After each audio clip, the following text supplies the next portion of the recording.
বাংলায় ২৯৪ আসনের প্রার্থী একজনই, যদিও ভিন্ন নাম, মমতা বন্দ্যোপাধ্যায়।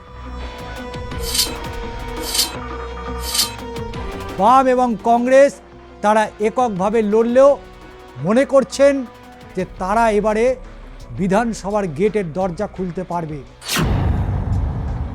১৭০ তো দূরস্থ, ২০২১-এ যে ৭৭ আসন পেয়েছিল সেই ৭৭ আসনের নিচে নেমে যাবে এবারে ভারতীয় জনতা পার্টি।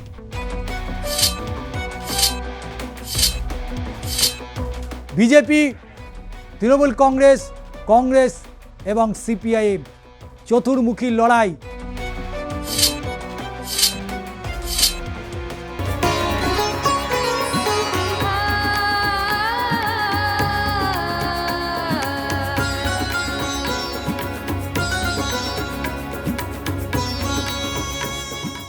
নমস্কার, আমি ষষ্ঠী চট্টোপাধ্যায়। শুরু করছি বাংলার মাটি বাংলার ভোট।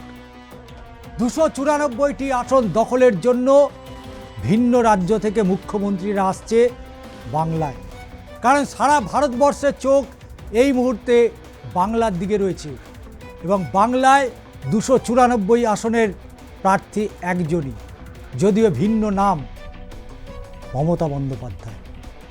এই ২৯৪টি আসন দখল করার জন্য প্রধানমন্ত্রী নরেন্দ্র মোদী থেকে কেন্দ্রীয় স্বরাষ্ট্রমন্ত্রী অমিত শাহ, এদিকে প্রতিরক্ষা মন্ত্রী রাজনাথ সিং থেকে হেমা মালিনী, প্রত্যেকেই বিধানসভা কেন্দ্রে ঘুরে বেড়াবেন, কারণ তাদের টার্গেট ১৭০।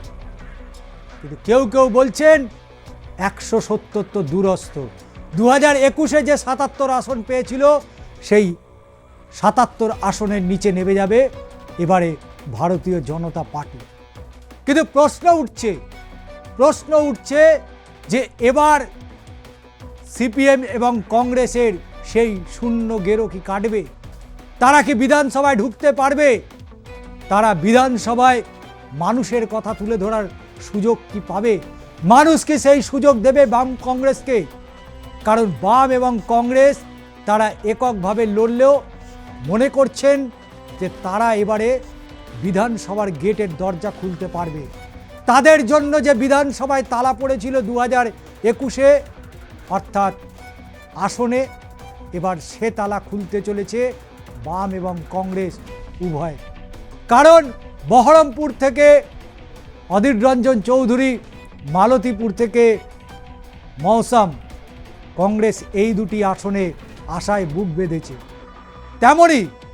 তেমনই এ রাজ্যের সিপিএম তথা বামফ্রন্ট তারাও কিন্তু আশায় বুক বাঁধছে বেশ কয়েকটি আসন নিয়ে, যার মধ্যে অন্যতম অবশ্যই যেমন উত্তরপাড়া, তার পাশাপাশি দমদম উত্তর। শীত কেটে গিয়েছে, গরম পড়ে গিয়েছে, গরমে দক্ষিণে হাওয়া কিন্তু বইতে শুরু করেছে, কিন্তু শীতের সেই উত্তরের হাওয়া আজও যেন ঘুরপাক খাচ্ছে দমদম উত্তরে। যদিও হাওয়া গরম হচ্ছে, সেই হাওয়া গরম করছে কারা? রাজনৈতিক প্রার্থীরা। অর্থাৎ একদিকে যখন এ রাজ্যের স্বাস্থ্য প্রতিমন্ত্রী চন্দ্রিমা ভট্টাচার্য, তেমনই নজর কাটছে তরুণ তুর্কি বাম নেত্রী দীপশিতা ধর। পিছিয়ে নেই বিজেপি, পিছিয়ে নেই কংগ্রেস, কিন্তু চতুর্মুখী লড়াইতে ডাক্তার দিদিকে কি পরাজিত করতে পারবে দীপশিতা? এই প্রশ্ন নিয়েই আজকে আমরা সরাসরি চলে যাব দমদম উত্তরে, কারণ এবারের লড়াই কিন্তু হাড্ডাহাড্ডি লড়াই। বিজেপি তারা বলছে ১৭০ আসন পাবে, তৃণমূল কংগ্রেস তারা মনে করছেন বিপুল সংখ্যাগরিষ্ঠতা নিয়ে চতুর্থবারের জন্য বাংলার মসনদে তারা বসবে। এদিকে কংগ্রেস সিপিএম বলছে তারা শূন্য গেরো কাটিয়ে তারা এবার বিধানসভায় প্রবেশ করবে। তো চলুন দেখে নিই দমদম উত্তরের বিগত দিনের কি ফলাফল ছিল, যা ২৬-এর এই হাই ভোল্টেজ নির্বাচনে কতটা তার প্রভাব ফেলতে পারে। কারণ এখানে ৩ জনের ছবি আপনারা দেখতে পাচ্ছেন। চন্দ্রিমা ভট্টাচার্য তৃণমূল কংগ্রেসের, বিজেপির এবং সর্বোপরি সিপিআইএম। তো 2016 সালের বিধানসভা নির্বাচনের দিকে নজর রাখব এবং সেখানে কি ফলাফল হয়েছিল, কারণ 2016 বিধানসভা নির্বাচন বামেদের হাওয়াটা তাও মানুষের মধ্যে খানিকটা হয়েও জীবিত ছিল এবং যে কারণে তন্ময় ভট্টাচার্য 2016 বিধানসভা নির্বাচন, যেখানে সিপিএম প্রার্থী হয়েছিলেন, তিনি জয়লাভ করলেন 2016 বিধানসভা নির্বাচনে, অর্থাৎ 46.38% ভোট পেয়েছিলেন 2016 সালের বিধানসভা নির্বাচনে তন্ময় ভট্টাচার্য। 91,959টি ভোট পেয়েছিলেন এবং প্রথম স্থান দখল করেছিলেন। দ্বিতীয় স্থানে অল ইন্ডিয়া তৃণমূল কংগ্রেস তারা ভোট পেল 43.8%। 85,410টি ভোট পেয়ে দ্বিতীয় স্থানে উঠে আসে তৃণমূল কংগ্রেস। 2011 সালে সবে তারা ক্ষমতায় এসছে, কিন্তু সেই বছর অর্থাৎ 2016 বিধানসভা নির্বাচন কেন্দ্র দমদম, সেই দমদমে উত্তর, যেখানে ভারতীয় জনতা পার্টি তারা 7.77% ভোট পেয়ে তৃতীয় স্থানে এলো এবং 15,420টি ভোট পেয়েছিল। সে বছর নোটাতেও বেশ ভালো পরিমাণে ভোট পড়েছিল। নোটায় ভোট পড়েছিল 1.77 এবং শুধু তাই নয়, 3,518টি নোটাতে ভোট পড়েছিল। নোটাতেও মানুষ সেদিন ভোট দিয়েছিল। এবং যে কথা বলছিলাম, 2016 সালের বামেরা তখনও কিন্তু মুছে যায়নি। বামেরা সেদিন এই দমদম উত্তর থেকে তন্ময় ভট্টাচার্যের নেতৃত্বে তারা 6,549 ভোটে জয়লাভ করে।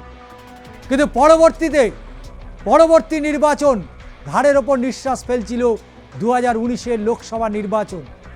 আর সেই লোকসভা নির্বাচনের আগে তৃণমূল কংগ্রেসের কাছে একটা বড় ধাক্কা ছিল, কারণ বিজেপি সদর দপ্তর থেকে একটি ভিডিও পাবলিশড হয়েছিল, ম্যাথিউ স্যামুয়েলের সেই স্টিং অপারেশনের ভিডিও, এবং সেই ভিডিওতে দেখা গিয়েছিল তৃণমূল কংগ্রেসের মন্ত্রী থেকে বিধায়ক তারা হাত পেতে টাকা নিচ্ছিলেন। যদিও সেই সত্যতা আমরা সে সময় যাচাই করিনি, কিন্তু পরবর্তীতে মামলা হয়েছে, কেন্দ্রীয় তদন্তকারী সংস্থা তারা তদন্ত করেছে, আর সেই তদন্তের ভয় পেয়ে রাতারাতি ফুল বদল করেছিলেন এ রাজ্যের বিরোধী দলনেতা। তাই 2019 লোকসভা নির্বাচনটা অবশ্যই নজর রাখতে হয়। 2019 লোকসভা নির্বাচন, কিন্তু দমদম উত্তরে হাওয়া কি বদলেছিল।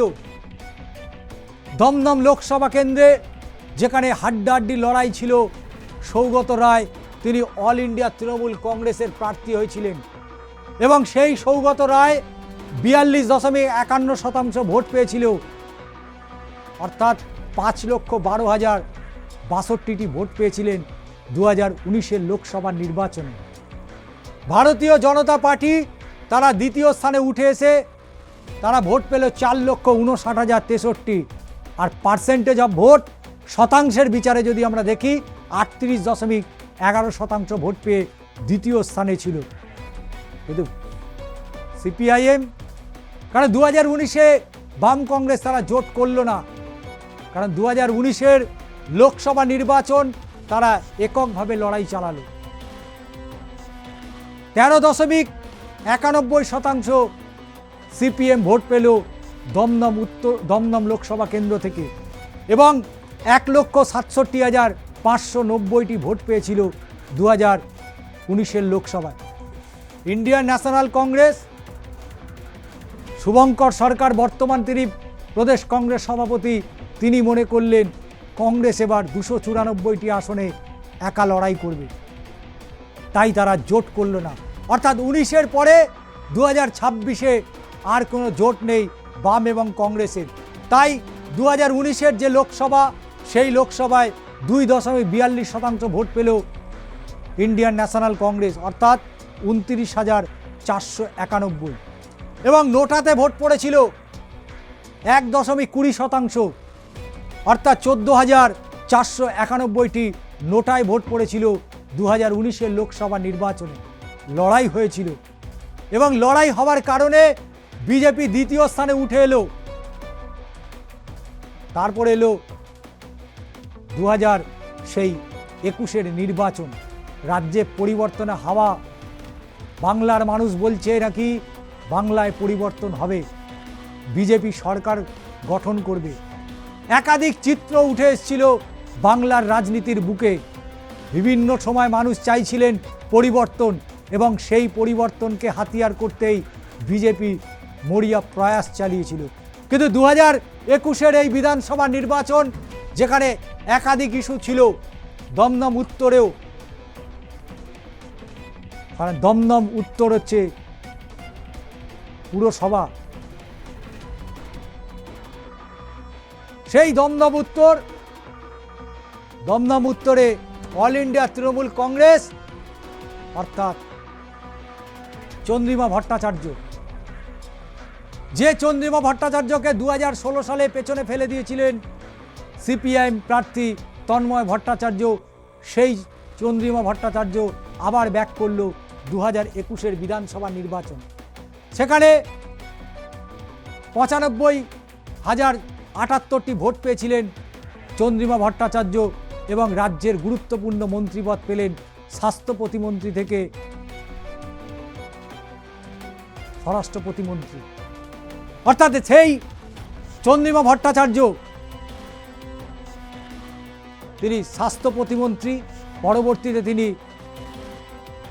অবশ্যই অর্থ প্রতিমন্ত্রী, গুরুত্বপূর্ণ দায়িত্ব পালন করেন। তিনি 95,078টি ভোট পেলেন, অর্থাৎ পার্সেন্টেজ অফ ভোট শতাংশ আমরা যদি দেখি 47.79% ভোট পেয়েছিলেন। 2016 সালে বিজেপি, ভারতীয় জনতা পার্টি, তারা জোর হাওয়া দিয়েছিল বাংলার পরিবর্তনের। তারা ভোট পেল কত? 66,739টি ভোট, অর্থাৎ 31.41%, 42% ভোট পেয়েছিল দমদম উত্তর থেকে। এবারের লড়াইটা আরও কঠিন। এবারে তো লড়াইটা আরও কঠিন, কারণ স্বরাষ্ট্রমন্ত্রী বলেছেন 170টি আসন পাবেন, যেমন তারা 2021-এর বিধানসভা নির্বাচনে বলেছিলেন আপকি বার 200 পার। প্রথম তারা বলছিল 2/3 আসন নিয়ে তারা ক্ষমতায় আসছে, পরে তারা সংখ্যাটাও বলে দিয়েছে এবং সেই সংখ্যা অনুযায়ী 2021-এর বিধানসভা নির্বাচনে ভারতীয় জনতা পার্টি দমদম উত্তর থেকে 31.42% ভোট পেল।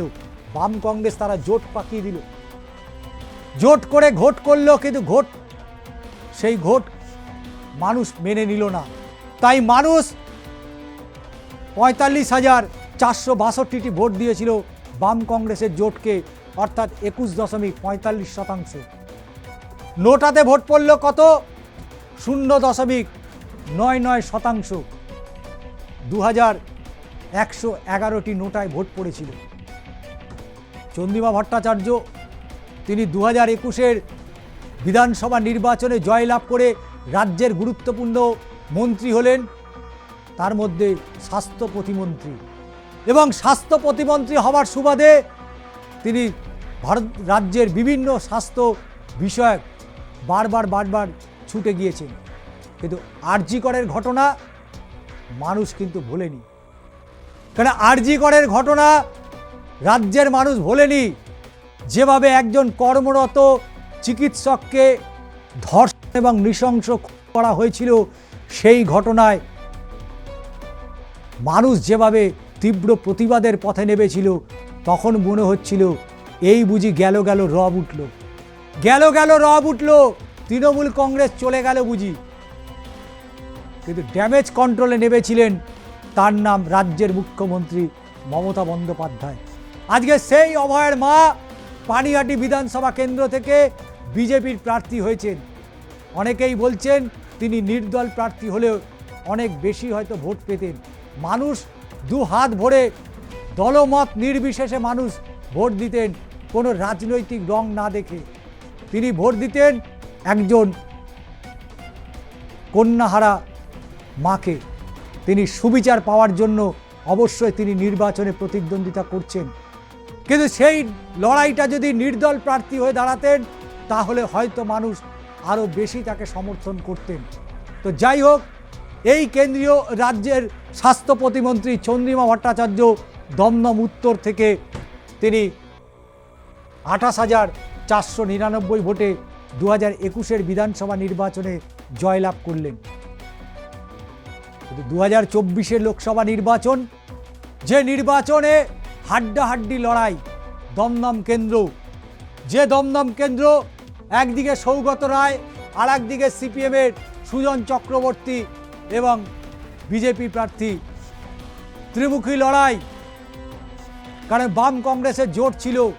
24-এর লড়াইটা সৌগত রায়ের কাছে অনেকটাই কঠিন হয়ে পড়েছিল, কারণ সেই সময় বলেছিল নবীন এবং প্রবীণ, এবং নবীন প্রবীণের স্লোগান উঠেছিল প্রবীণদেরকে আর যাতে নির্বাচনে টিকিট না দেওয়া হয়।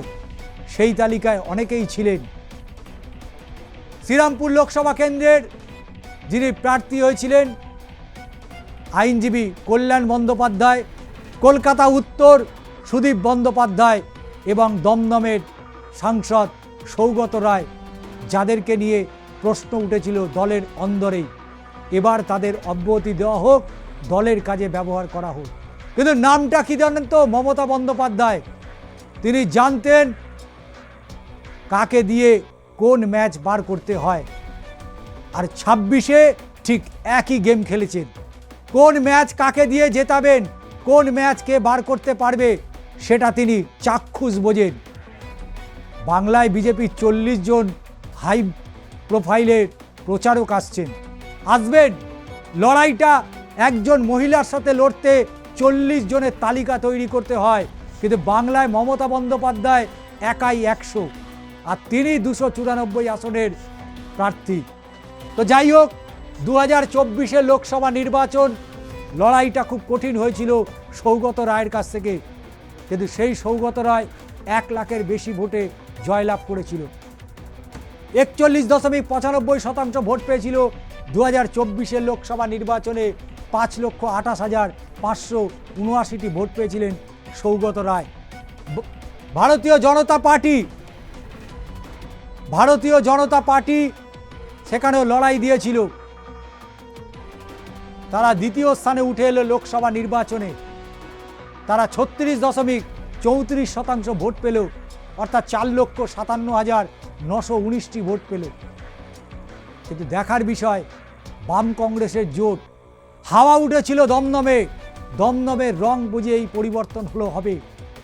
সেই বাম কংগ্রেসের আবার জোট, সুজন চক্রবর্তী প্রার্থী, তিনি 19.11% ভোট পেলেন, অর্থাৎ 2,40,784টি ভোট পেয়েছিলেন। লড়াই হয়েছিল, কিন্তু নোটা তার মার্জিন টেনে গিয়েছে। নোটা ঠিক তার মার্জিন টেনে গিয়েছে। যেখানে সর্বোচ্চ 5 লাখের বেশি ভোট পড়েছিল, সেখানে নোটায় 11,334টি ভোট পড়েছিল, এবং 0.9% নোটাতে ভোট পড়েছিল সৌগত রায়, যেটা আগেই বলছিলাম 1,26,046 ভোটে জয়লাভ করেছিল দমদম লোকসভা কেন্দ্র থেকে। কিন্তু বাদ সেধেছে কে?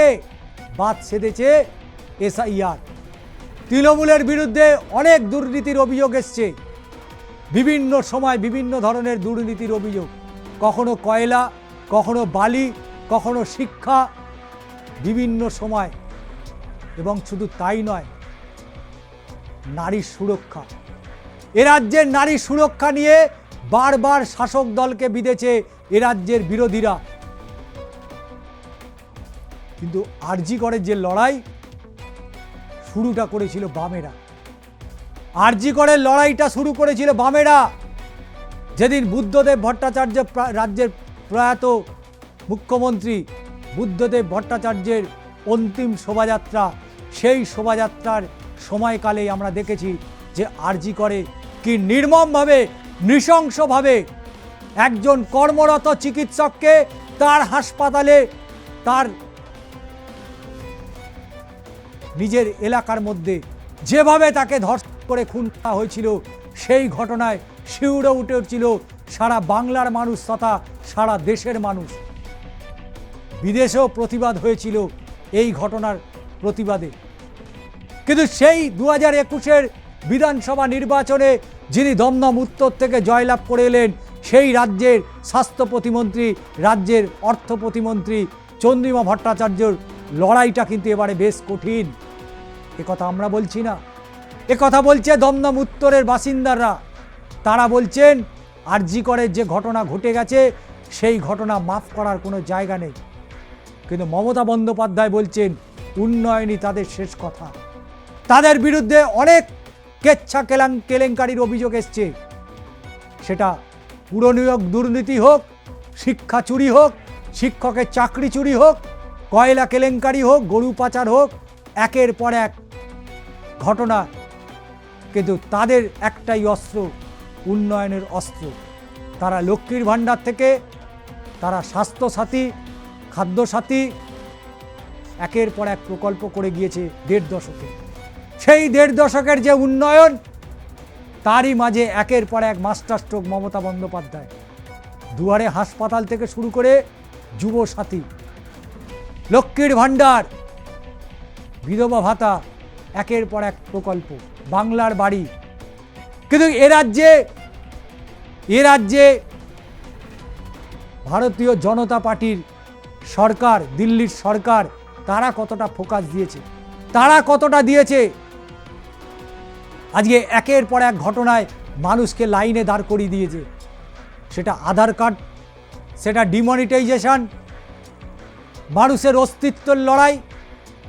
আজকে এসআইআরের নামে মানুষের মিনিমাম যে অধিকার, সেই মিনিমাম অধিকারটুকু আজকে কেড়ে নেওয়ার চক্রান্ত চলছে। আজকে নির্বাচন কমিশনের যে ভূমিকা নিয়ে প্রশ্ন উঠছে, ওঠারই কথা। আজকে লক্ষ লক্ষ মানুষের নাম বাদ চলে গিয়েছে। যে মানুষের ভোটে দিল্লির বিজেপি সরকার গঠন হয়েছে, সেই মানুষগুলো আজকে নাকি রোহিঙ্গা ঘুষপেটিয়া হয়ে গিয়েছে। এর জবাব মানুষ কি দেবে না? এর জবাব কি মানুষ দেবে না? অবশ্যই দেবে। আজকে একই পরিবারে দুজনের নাম রয়েছে, দুজনের নাম বাদ চলে গিয়েছে। সেই পরিবারটা কি মনে করেন বিজেপিকে ডেকে ডেকে ভোট দেবে? সেই পরিবারটা কি মনে করে যে দীর্ঘদিন ধরে তাদের যে অধিকার, সেই অধিকার থেকে তারা বঞ্চিত হয়েছে? তাদের বাড়ির একটা ছেলে, তাদের বাড়ির একটা মেয়ে, তাদের বাড়ির একমাত্র কর্মঠ মানুষটা চাকরির দাবিতে, চাকরির জন্য বিদেশে গেছে, ভিন রাজ্যে গেছে পরিযায়ী শ্রমিক হিসাবে। আজকে তাদের গায়ে ট্যাগ লেগে গেছে পরিযায়ী শ্রমিক, মাইগ্রেন্ট লেবার। আজকে এর জবাব তো দিতে হবে তৃণমূল কংগ্রেসকে, জবাব দিতে হবে বিজেপিকে। কিন্তু বামেরা এখানে ধোয়া তুলসী পাতা নয়। বামেরা আজকে ধোয়া তুলসী পাতা হতে পারে, কিন্তু তাদের 34 বছরের রাজত্বে এর বাংলার মানুষ জানে বামেদের সেই চোখ রাঙানি, বামেদের সেই সময়কাল। মানুষের রান্নাঘরে ঢুকে গিয়েছিল এক সময় বামেদের কর্মী সমর্থকরা। তাই বামেদেরকে এক ঝটকায় 2011 সালে এই ওপর থেকে নিচে ফেলে দিয়েছে। তো যাই হোক, এসআইআরের দিকে নজর রাখতে হয়, কারণ চন্দ্রিমা ভট্টাচার্য তিনি এসআইআর কাঁটায় বিদ্ধ হয়েছেন। এসআইআর কাঁটায় বিদ্ধ হয়েছেন চন্দ্রিমা ভট্টাচার্য। তিনি যে মার্জিন অফ ভোটে জয়লাভ করেছিলেন, এসআইআরের ধাক্কায় কতটা তিনি সামাল দিতে পেরেছেন আর কতটা সামাল দিতে পারবেন, 4 মে পরিষ্কার হয়ে যাবে। কারণ চন্দ্রিমা ভট্টাচার্য তিনি 28,499 ভোটে জয়লাভ করেছিলেন 2021-এর বিধানসভা নির্বাচনে। আর 2025-এ 16ই ডিসেম্বর এসআইআরের যে খসড়া তালিকা প্রকাশিত হলো, সেই খসড়া তালিকায় বাদ পড়ল প্রথম ধাক্কায় 31,313 জনের নাম 16ই ডিসেম্বর। দ্বিতীয় পর্যায়ে এসআইআরে বাদ পড়ল কত? 3,983 জন 28শে ফেব্রুয়ারি 2026। এসআইআরে তাহলে মোট বাদ পড়ল কত? কারণ চন্দ্রিমা ভট্টাচার্য 28,499 ভোটে জয়লাভ করেছিল 2021-এ, এবং রাজ্যের গুরুত্বপূর্ণ দপ্তর, অর্থ দপ্তর, স্বাস্থ্য দপ্তরের মতো দপ্তর দিয়েছে তাকে মুখ্যমন্ত্রী মমতা বন্দ্যোপাধ্যায়। আর কি কি দপ্তর আছে অনেকের সেটা অজানা, কিন্তু সেই চন্দ্রিমা ভট্টাচার্য তার কেন্দ্র দমদম উত্তর। এসআইআরে মোট বাদ পড়েছে 35,296 জনের নাম। সামাল দিতে পারবেন? ডাক্তার দিদি সামাল দিতে পারবেন? কারণ ডাক্তার দিদির কাছে দমদম উত্তর ধরে রাখা কঠিন লড়াই। যেমন দমদম কেন্দ্র ব্রাত্য বসুর কাছে তার কেন্দ্র ধরে রাখা যেমন কঠিন একটা লড়াই, তেমনই ডাক্তার দিদির কাছে এটা বড় চ্যালেঞ্জ। কারণ দুটো বিধানসভা গায়ে গায়ে রয়েছে, একজন রাজ্যের শিক্ষামন্ত্রী আর একজন রাজ্যের স্বাস্থ্য প্রতিমন্ত্রী, অর্থ প্রতিমন্ত্রী। তাই লড়াই রয়েছে দমদমে। আমরা পরবর্তীতে যাব চন্দ্রিমা ভট্টাচার্য, তিনি তার এই ব্যবধান 28,499। কিন্তু তৃণমূল বিধায়ক চন্দ্রিমা ভট্টাচার্য যে ব্যবধানে জয়লাভ করেছিলেন তার প্রাপ্ত ভোট থেকে 6,797 জনের নাম অতিরিক্ত বাদ পড়ে গিয়েছে, অতিরিক্ত বাদ পড়ে গেছে। এই অতিরিক্ত বাদটা একটা বিধানসভা কেন্দ্রের জয়ের জন্য 6,797 ভোটই যথেষ্ট। কিন্তু এসআইআরে এই 6,797 ভোট কিভাবে তিনি রিকভার করবেন? পুনরুদ্ধার করা কি সম্ভব? এখানেই রয়েছে চ্যালেঞ্জ। দমদমের মানুষ চাইছেন অনেক তো হয়েছে, এবার একটু আবার বদলানো যাক।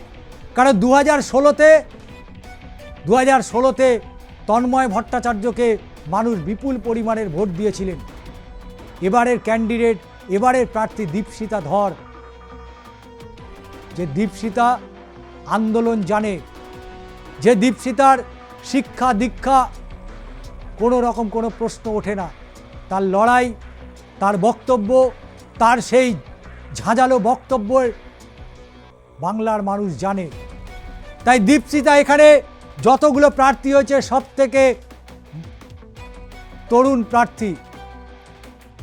বিজেপি, তৃণমূল কংগ্রেস এবং সিপিআইএম চতুর্মুখী লড়াই। উত্তরের হাওয়া কিন্তু বইতে শুরু করেছে, যদিও এটা গ্রীষ্মকাল, বসন্তের কোকিল ডাকছে, কিন্তু উত্তরে কিন্তু হাওয়া বইতে শুরু করেছে। উত্তরের হাওয়া কোন দিকে বইবে? বামেদের দিকে, না বিজেপির 177-এর দিকে, নাকি মমতা বন্দ্যোপাধ্যায়ের দিকে? উত্তর মিলবে চৌঠা মে। তবে বিশ্লেষণ যা বলছে, বেশ চাপে রয়েছে রাজ্যের স্বাস্থ্য এবং অর্থ প্রতিমন্ত্রী চন্দ্রিমা ভট্টাচার্য। লড়াই শেষে হাসি মুখে বিধানসভায় ঢুকতে পারবেন? প্রশ্ন রয়ে গেল, মতামত আপনারা দেবেন।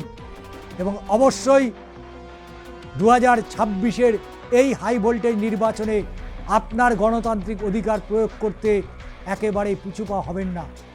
যত খুশি যা খুশি হয়ে যাক, ভোটের দিন ভোট যাবেন, সকাল সকাল ভোট দেবেন এবং অবশ্যই 24x7 যাদের সার্ভিস আপনারা পেয়েছেন, যাদের সার্ভিস আপনারা পাবেন বলে মনে করেন, সেই রকম প্রার্থীকেই নির্বাচিত করে বিধানসভায় পাঠান। আপনার এলাকার উন্নয়নের কথা যিনি বলতে পারবেন। দাদা দিদির রাজনীতিতে কেমন লাগছে বাংলার মাটি, বাংলার ভোট? অবশ্যই জানাবেন, সাবস্ক্রাইব করবেন। আবারও দেখা হবে আগামী বিধানসভার অন্য কোনো কেন্দ্র নিয়ে।